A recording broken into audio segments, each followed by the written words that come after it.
ขอสัพพมงคล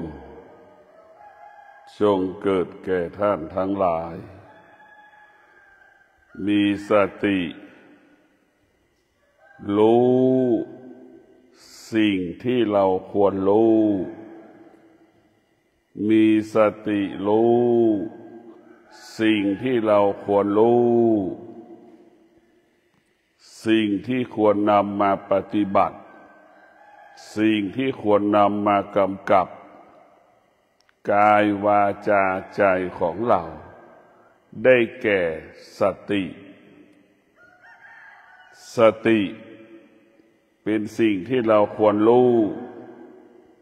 สติเป็นสิ่งที่เราควรเอามากำกับจิตมาควบคุมจิตสติจะเป็นผู้ที่พัฒนากายและจิตของเราสิ่งที่เราควรรู้ก็คือสติสติจะรักษาการเป็นมนุษย์สติจะรักษาการเป็นสามีภรรยาสติจะรักษาการเป็นลูกบุตรการเป็นลูกเป็นบุตรธิดาที่ดีสติจะรักษาการเป็นลูกจ้างนายจ้างที่ดีสติจะเป็นผู้รักษาขนาดเดียวกันสติก็จะเป็นผู้ส่งเสริมให้มนุษย์เป็นมนุษย์ที่ประเสริฐส่งเสริมให้มนุษย์เป็นมนุษย์ที่ประเสริฐยิ่งขึ้นไปดังเช่นพระพุทธเจ้าดังเช่นหลวงปู่มั่นครูบาเจ้าศรีวิชัยก็เป็นมนุษย์แต่เป็นมนุษย์ที่ประเสริฐเหนือกว่ามนุษย์ทั้งปวงพวกเราจึงยอมรับยกย่องสรรเสริญเทิดทูนกราบไหว้บูชาก็เพราะหลวงปู่มั่นมีศีลสมาธิปัญญาอันเป็นแก่นอันเป็นสาระของชีวิตพวกเราทั้งหลายสิ่งที่เราควรรู้ก็คือสติสิ่งที่เราควรนำเอามาปฏิบัติก็คือสติมากำกับจิตมาควบคุมจิตคือสติและพวกเราทั้งหลายสติเป็นสิ่งที่มีค่าสติมีค่ายิ่งกว่าอัญมณีสติมีค่ายิ่งกว่าอัญมณีพวกเราทั้งหลายสิ่งที่ดีที่สุดสำหรับมนุษย์สิ่งที่ดีที่สุดสำหรับมนุษย์ก็ได้แก่สติเมื่อเรามีสติสิ่งที่เราต้องการเราก็สมปรารถนาเมื่อเรามีสติสิ่งที่เราไม่ต้องการเราก็สมปรารถนาสิ่งที่ต้องการเกิดขึ้นกับเราสิ่งที่เราไม่ต้องการสิ่งนั้นก็ไม่เกิดขึ้นกับเราตัวสติจะทำให้เราห่างตัวสติจะทำให้จิตเราห่างจากสิ่งที่เป็นอธรรมจากสิ่งที่เป็นอกุศลตัวสติมันจะบอกให้เราอยู่ห่างๆจากความโลภความโกรธความหลงตัวสติมันจะบอกให้จิตเรานั้นให้ปราศจากความโลภความโกรธความหลงเพราะตัวสติมันจะเป็นเครื่องเตือนจิตสติเป็นเครื่องเตือนจิตเมื่อเรามีสติแล้วสติก็เตือนจิตสิ่งนี้ควรทำสิ่งนี้ไม่ควรทำสิ่งนี้ทำแล้วเป็นประโยชน์เกิดประโยชน์ สิ่งนี้แล้วสิ่งนี้ทำแล้วเกิดการสร้างสรรค์สิ่งนี้ทำแล้วเป็นที่ยอมรับสิ่งนี้ทำแล้วเป็นสิ่งที่ไม่ยอมรับแต่พวกเราทั้งหลายตัวสตินี่เป็นสิ่งที่เป็นของสากลสติก็คงเปรียบเสมือนลมหายใจเข้าออกสติก็เปรียบเสมือนแผ่นดินที่เราเหยียบย่ำสติก็คงเปรียบเสมือนอากาศที่เราหายใจเข้าออกอากาศให้เราสูดลมหายใจเข้าออกสติเปรียบเสมือนท้องฟ้าสติเปรียบเสมือนพระจันทร์สติเปรียบเสมือนพระอาทิตย์มันกว้างใหญ่ไพศาลแบบนั้นพวกเราทั้งหลายเมื่อเรามีสติสติจะพัฒนาจิตยกระดับจิตให้จิตนั้นอยู่เหนือธรรมชาติให้จิตอยู่เหนือธรรมชาติห่างออกจากธรรมชาติเรียกว่าออกห่างจากธรรมชาติเมื่อเรามีสติเราก็จะออกจากความโลภความโกรธความหลงได้ง่ายเมื่อเรามีสติเราก็จะเห็นโทษของความโลภความโกรธความหลง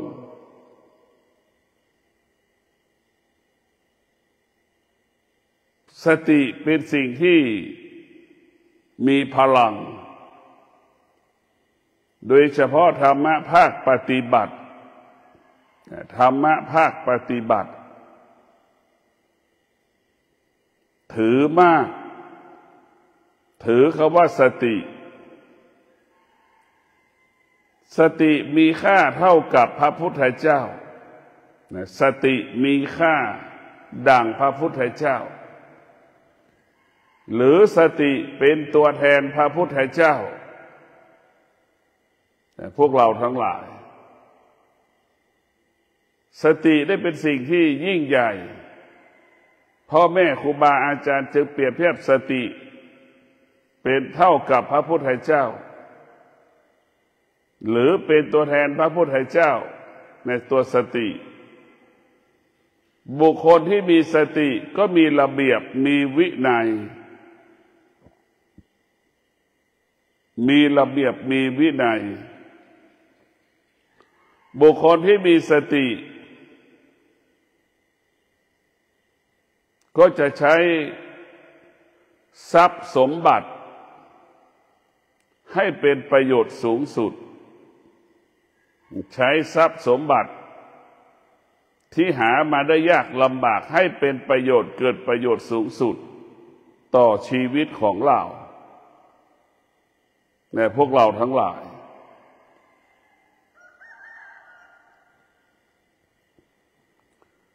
ชีวิตของเรามันต้องประกอบไปด้วยสติต้องอาศัยสติพึ่งพาสติสตินั้นมันคงความเป็นปกติดังเช่นไฟที่มันร้อนมันจะคงความร้อนสติก็จะคงความเป็นปกติเสมอไม่มีคำว่าเปลี่ยนแปลงไม่มีคำว่าแปรปรวนสติคงสภาพเดิมเสมอพวกเราทั้งหลายส่วนจิตนั้นแปรปรวนเปลี่ยนแปลงเสมอเนี่ยพวกเราเข้าใจเช่นนี้ส่วนจิตนั้นแปรปรวนเปลี่ยนแปลงแปรสภาพตกอยู่ใต้อำนาจสิ่งต่างๆตลอดเวลาดังเช่นตาเห็นรูปจิตก็ไปตกอยู่ใต้อำนาจที่ตาสัมผัสกับรูปหูสัมผัสกับเสียงก็ตกอยู่ใต้อำนาจของเสียงจมูกสัมผัสกับกลิ่นก็ตกอยู่ใต้อำนาจของกลิ่นนั้น ลิ้นสัมผัสกับรสชาติอาหารลิ้นก็ตกอยู่ใต้อำนาจรสชาติอาหารนั้นๆผลไม้นั้น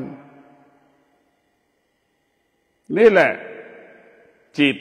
มันจึงแปรสภาพตลอดเวลาเพราะนั้นสติกับจิตก็แตกต่างกันสติก็อย่างหนึ่งจิตก็อย่างหนึ่งจิตนี่มันโง่ได้ตลอดเวลาฉลาดได้จิตมีสองอย่างฉลาดและโง่ดังคำว่าจิตมันแปรปรวนเปลี่ยนแปลงตลอดเวลาเนี่ยพวกเราทั้งหลายบุคคลที่มีสติเนี่ยสติก็จะรักษาจิตจิตก็จะรักษากายจิตก็ควบคุมกายอีกทีหนึ่งจิตมันเป็นเครื่องมือของสติจิตเป็นเครื่องมือของสติจิตเป็นเครื่องมืออำนวยความสะดวกจิตเป็นเครื่องมืออำนวยความสะดวกจิตเปรียบเสมือนคนใช้จิตเปรียบเสมือนลูกจ้างสติเปรียบเสมือนนายจ้างพวกเราทั้งหลายเราจะรู้แล้วว่าจิตมันเปลี่ยนแปลงแปรสภาพตลอดเวลาดังสภาพความรู้สึกที่เรารู้สึกความรู้สึกที่เรารู้สึกนี่มันปรากฏตลอดเวลาอาศัยตาหูจมูกลิ้นกายใจความรู้สึกสารพัดความรู้สึกอาศัยเวทนาและอุปทานเวทนาและอุปทานก็ไปอาศัยอายตนะอายตนะก็ไปอาศัยเวทนาอุปทานมันจะเกิดสิ่งที่เป็นอธรรมสิ่งที่เป็นอกุศล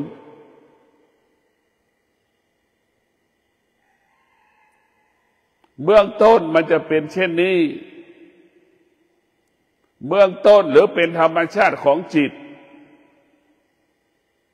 ธรรมชาติของจิตเป็นผู้ไม่รู้ธรรมชาติของจิตเป็นผู้ไม่รู้จิตมันจึงแปรปรวนเปลี่ยนแปลงเหมือนสีเจ็ดสีเหมือนสีเจ็ดสีจิตมันเปลี่ยนแปลงได้ตลอดเวลาถ้าจิตได้รับการฝึกฝนจิตได้รับการอบรมจิตนั้นจะเป็นจิตของผู้รู้จิตนั้นก็จะมั่นคงในการรับรู้จิตจะมั่นคงเช่นตามันจิตมันเป็นผู้รู้แล้วตาเห็นรูปจิตก็ไม่ตอบสนองหูได้ยินเสียงจิตก็ไม่ตอบสนองจมูกสัมผัสกับกลิ่นจิตมันก็ไม่ตอบสนองลิ้นสัมผัสกับรสชาติอาหารจิตมันก็ไม่ตอบสนองเมื่อจิตเป็นผู้รู้จิตมันจะไม่ตอบสนองสิ่งที่เรารู้เมื่อจิตเป็นผู้รู้จิตก็รู้ว่าสิ่งที่เรารู้มันไม่เที่ยงจิตมันรู้สิ่งที่เรารู้มันไม่เที่ยงมันเป็นอนิจจังทุกขังอนัตตาเป็นเวทนาและเป็นอุปทานแต่พวกเราทั้งหลาย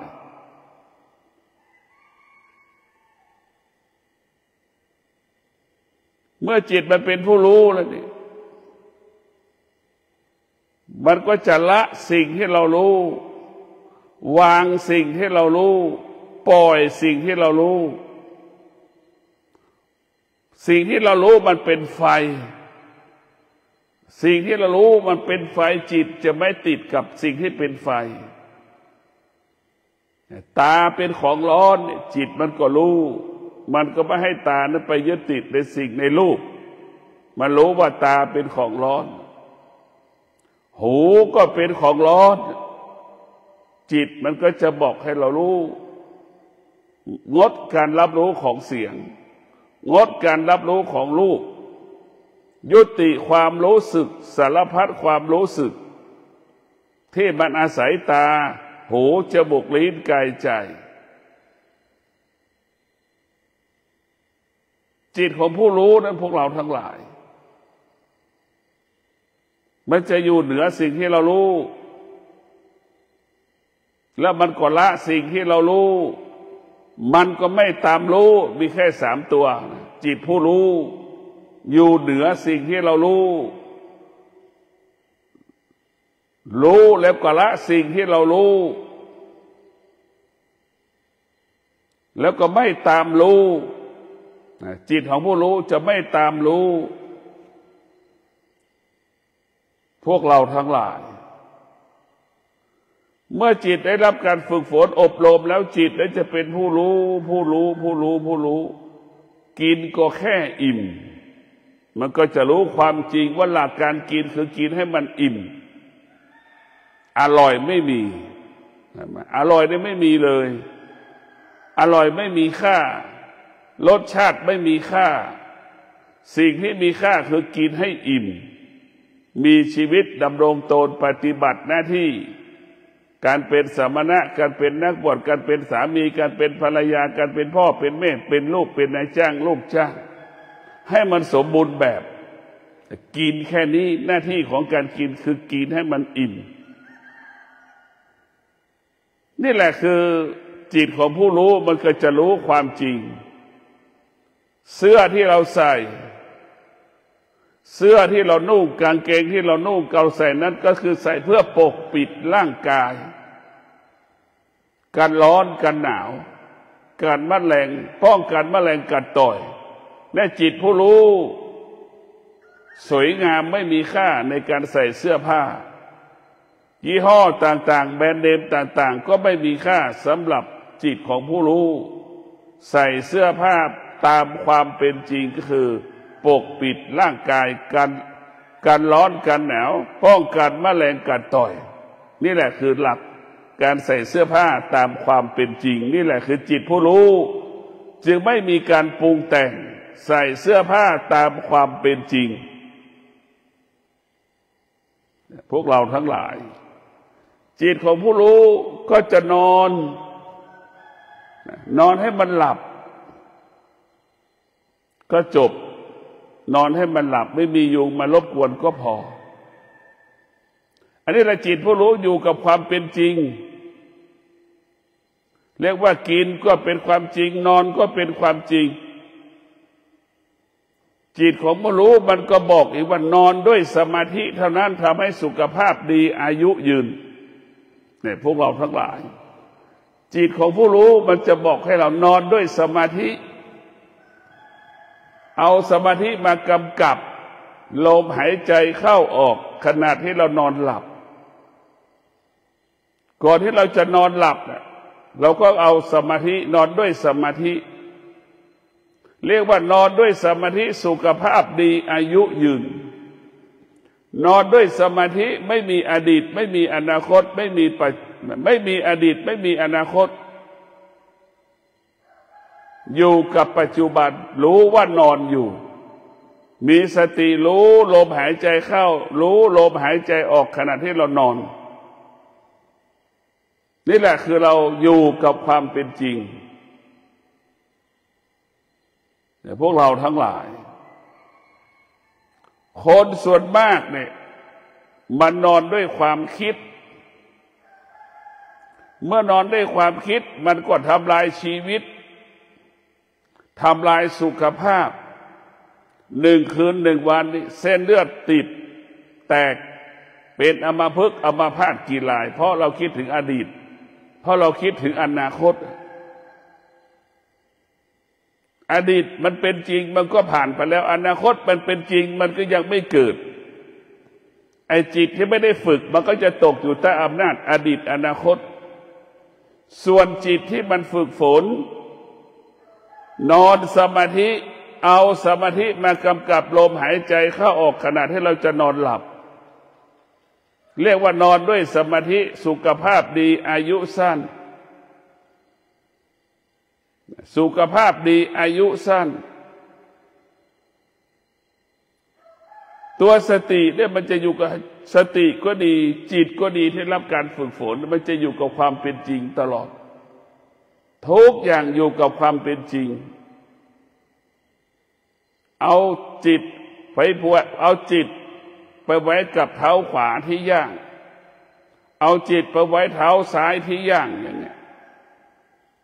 คำว่าผิดพลาดไม่มีจิตของผู้รู้มีแต่คำว่ามั่นคงมีแต่คำว่าแม่นยำมีแต่คำว่าชัดเจนจิตของผู้รู้ในพวกเราทั้งหลายจิตของผู้รู้มันจะก้าวหน้าอย่างเดียวเพิ่มทวีคูณขึ้นเรื่อยทวีคูณเรื่อยในพวกเราทั้งหลายจิตของผู้รู้ยิ่งใช้ยิ่งมีพลังจิตของผู้รู้ยิ่งใช้ยิ่งมีพลังยิ่งใช้ยิ่งมีอานุภาพพวกเราทั้งหลายจิตของผู้รู้คือเป็นจิตที่สูงสุดจิตของผู้ไม่รู้คือจิตที่ต่ำสุดจิตของผู้รู้นี่เป็นจิตที่สูงสุดของมนุษย์เราจะยอมรับก็อยู่ที่จิตเราไม่ยอมรับก็อยู่ที่จิตเมื่อจิตเป็นของผู้รู้จิตก็จะเป็นที่ยอมรับของคนทุกๆคนดังเช่นหลวงปู่มั่นเป็นที่ยอมรับของคนทุกๆคนทั่วโลกหลวงปู่มั่นเป็นที่ยอมรับเป็นพระต้นแบบเป็นพระแบบอย่างของพระกรรมฐานวางรากฐานพระวิปัสสนากรรมฐานให้กับลูกกับหลานเรียนรู้สืบทอดมาถึงทุกวันนี้พวกเราทั้งหลายจิตนี้สำคัญที่สุดหลวงปู่มั่นเป็นผู้ที่ฝึกจิตอบรมจิตดวงจิตหลวงปู่มั่นเห็นธรรมเป็นหลักเห็นธรรมเป็นหลักเอาธรรมเป็นใหญ่เรียกว่ากินด้วยธรรมนอนด้วยธรรมทุกอย่างด้วยธรรมหมดธรรมจึงอยู่ในร่างกายหลวงปู่มั่นธรรมจึงอยู่ในจิตของหลวงปู่มั่นหลวงปู่มั่นจึงโดดเด่นสง่างามดั่งพระจันทร์15 ค่ำดั่งพระอาทิตย์เที่ยงวันสายแสงส่องสว่างเห็นไหมในใจคนในพวกเราทั้งหลาย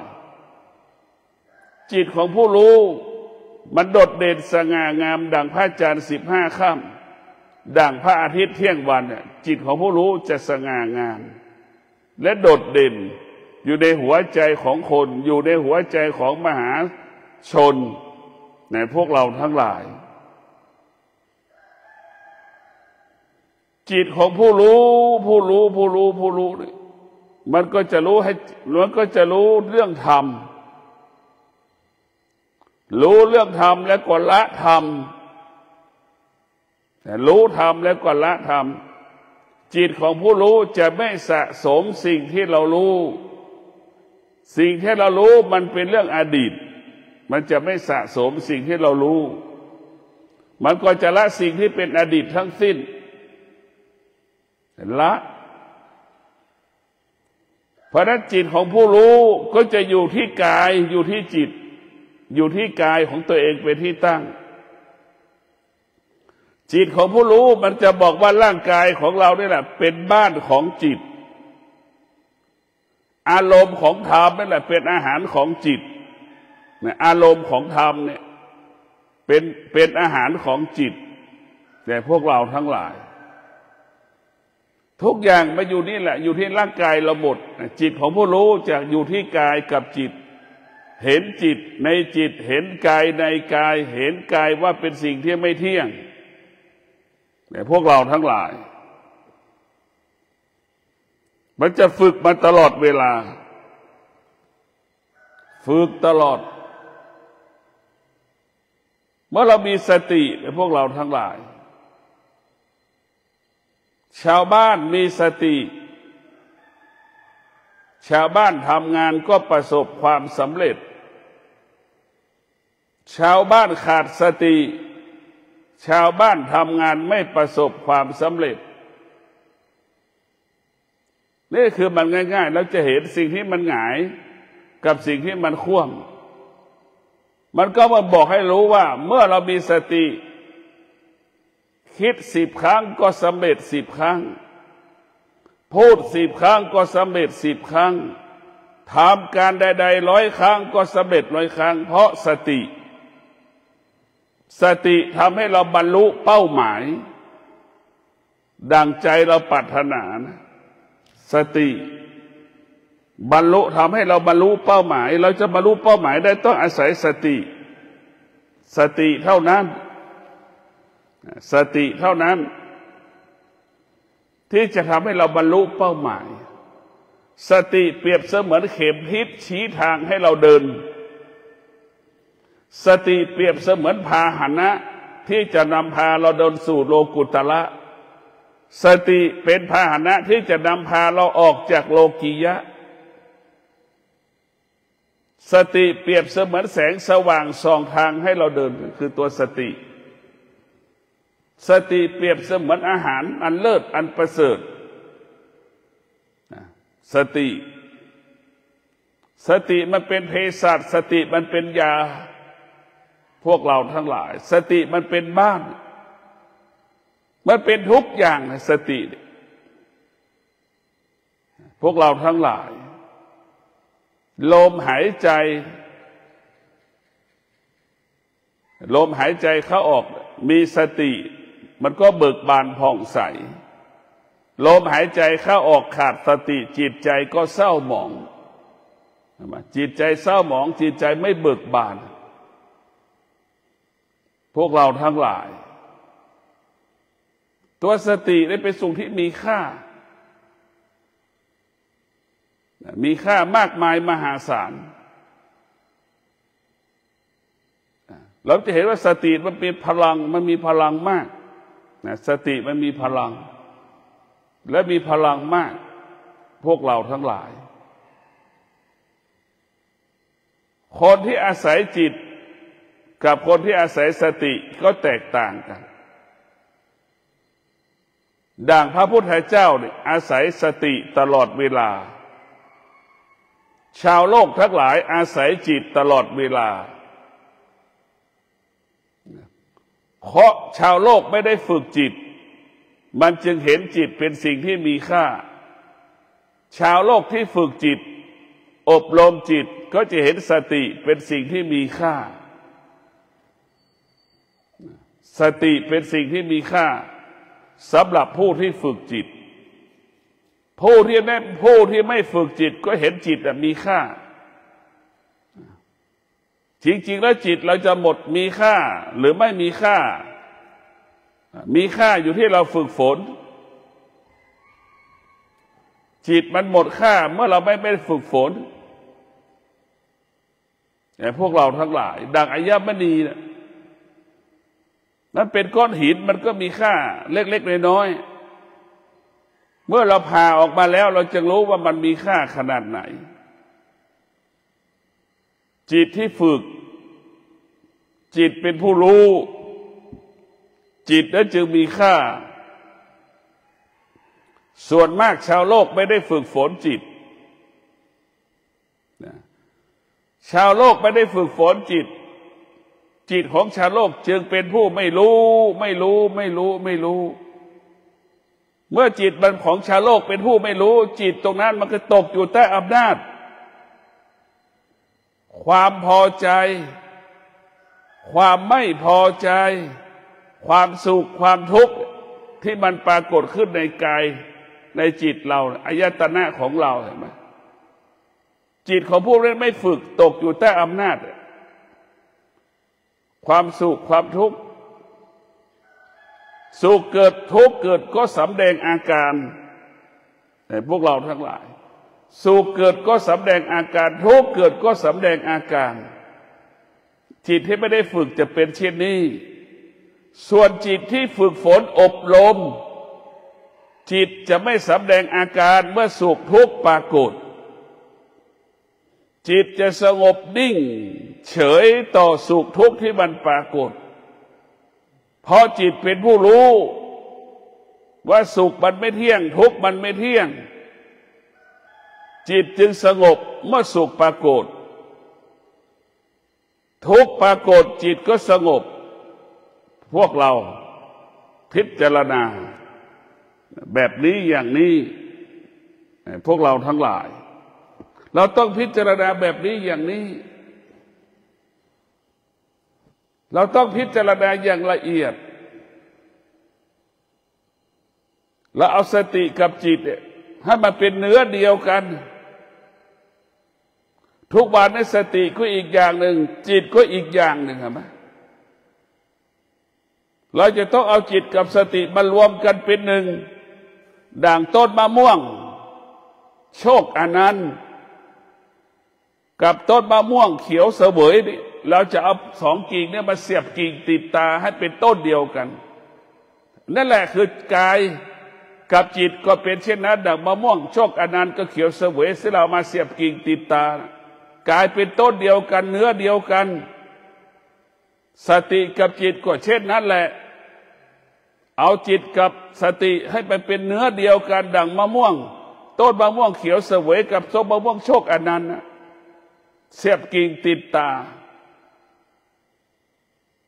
ได้ให้เป็นเนื้อเดียวกันที่สุดเมื่อสติกับจิตเป็นเนื้อเดียวกันมันก็สงบ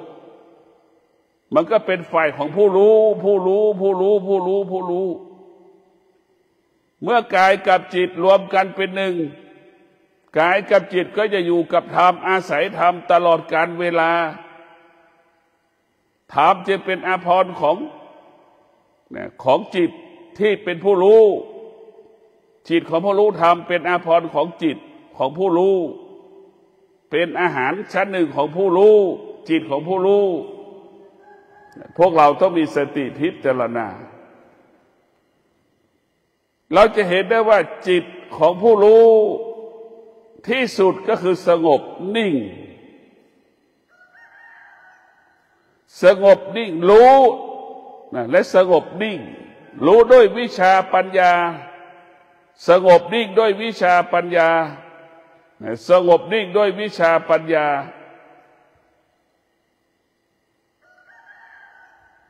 สงบนิ่งด้วยวิชาปัญญา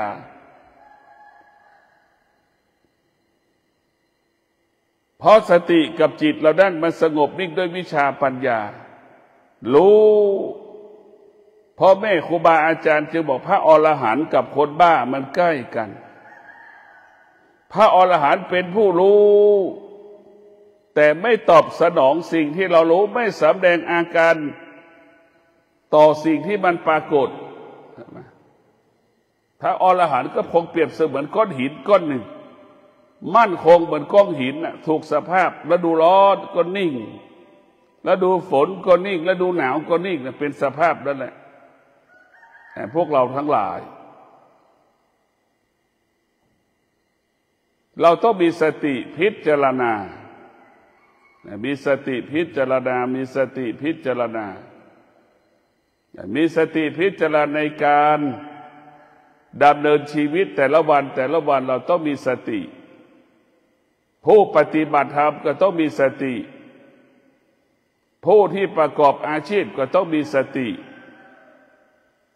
จึงเกิดคำว่าบรรลุเป้าหมายบรรลุเป้าหมายได้พวกเราทั้งหลายผู้ที่มีสติก็คือผู้ที่มีบุญผู้ที่มีสติจะเป็นผู้ที่ประกอบไปด้วยศีลสมาธิปัญญาผู้ที่มีสติก็จะละวางสิ่งที่เป็นอนิจจังทุกขังอนัตตาผู้ที่มีสติก็จะละสิ่งที่มันเป็นเวทนาและอุปทานเพราะรู้ว่าสิ่งเหล่านี้มันไม่เที่ยงมันไม่เที่ยงแต่พวกเราทั้งหลาย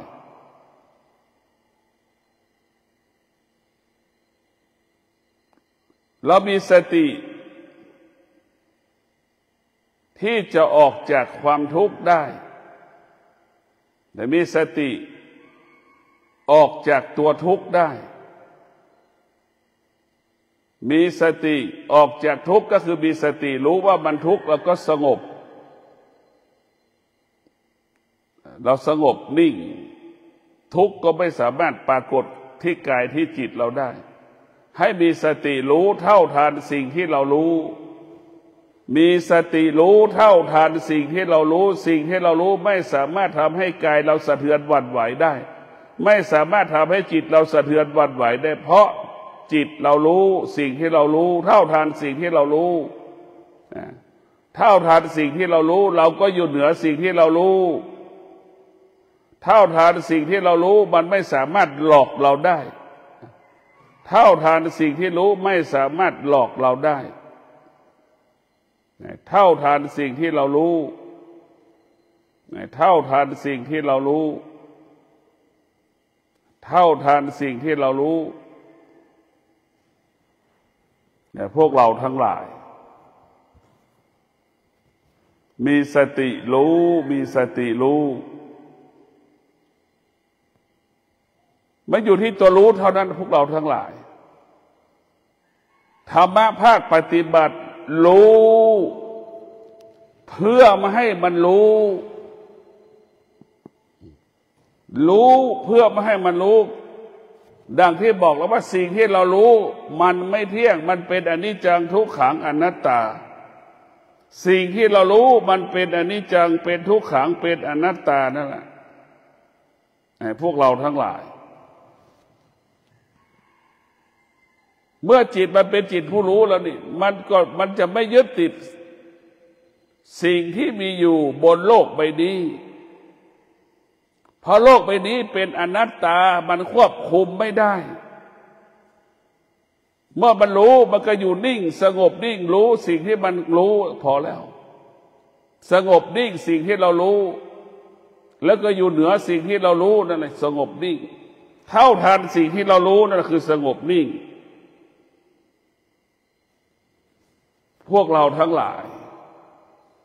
บุคคลที่มีสติจะทำความดีด้วยกายเช่นตื่นเช้ามาเดินจงกรมนี่ทำดีด้วยกายคือการเดินจงกรมทำความดีด้วยกายการนั่งสมาธิทำดีด้วยกายก็เอากายนั้นเป็นแรงงานเก็บกวาดทำความสะอาดสถานที่ศักดิ์สิทธิ์วัดวาอารามต่างๆเนี่ยทำความดีด้วยกายทำความดีด้วยกายก็คือสร้างเจดีย์สร้างโบสถ์สร้างวิหารนี่ทำความดีด้วยกายพวกเราทั้งหลายทำความดีด้วยวาจา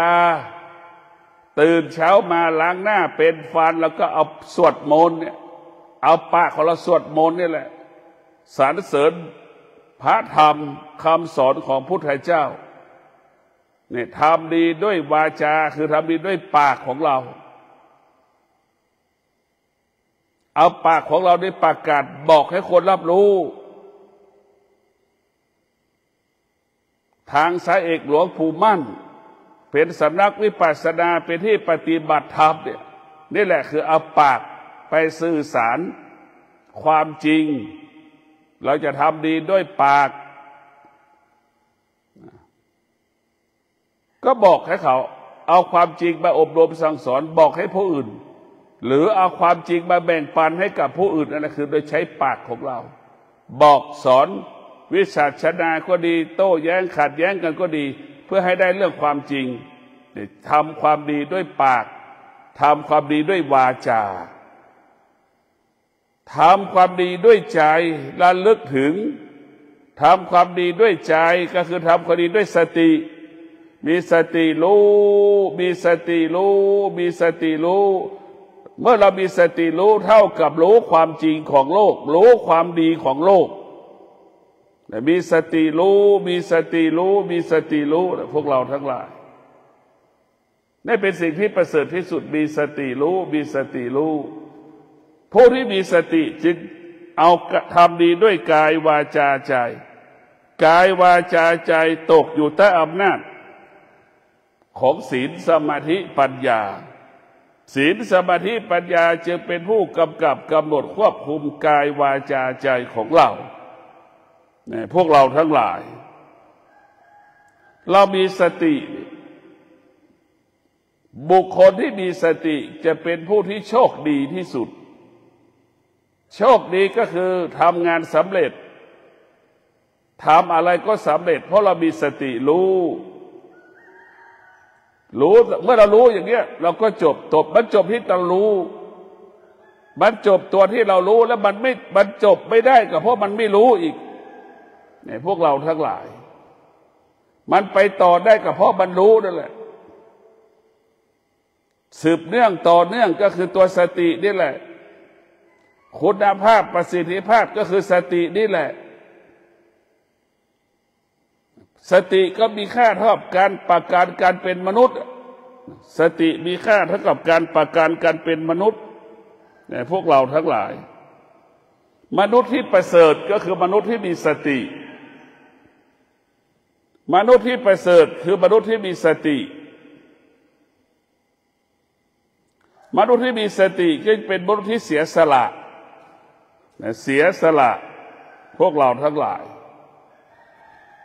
มนุษย์ที่มีสติจะเสียสละทุกอย่างเสียสละทุกอย่างโดยเฉพาะละวางสิ่งที่เป็นอธรรมสิ่งที่เป็นอกุศลทั้งหมดทั้งสิ้นมนุษย์ที่มีสติจะสละสิ่งที่เป็นอธรรมสิ่งที่เป็นอกุศลทั้งหมดทั้งสิ้นให้หมดสิ้นไปจากกายจากจิตของเราพวกเราทั้งหลายสติเป็นเครื่องคัดแยกสติ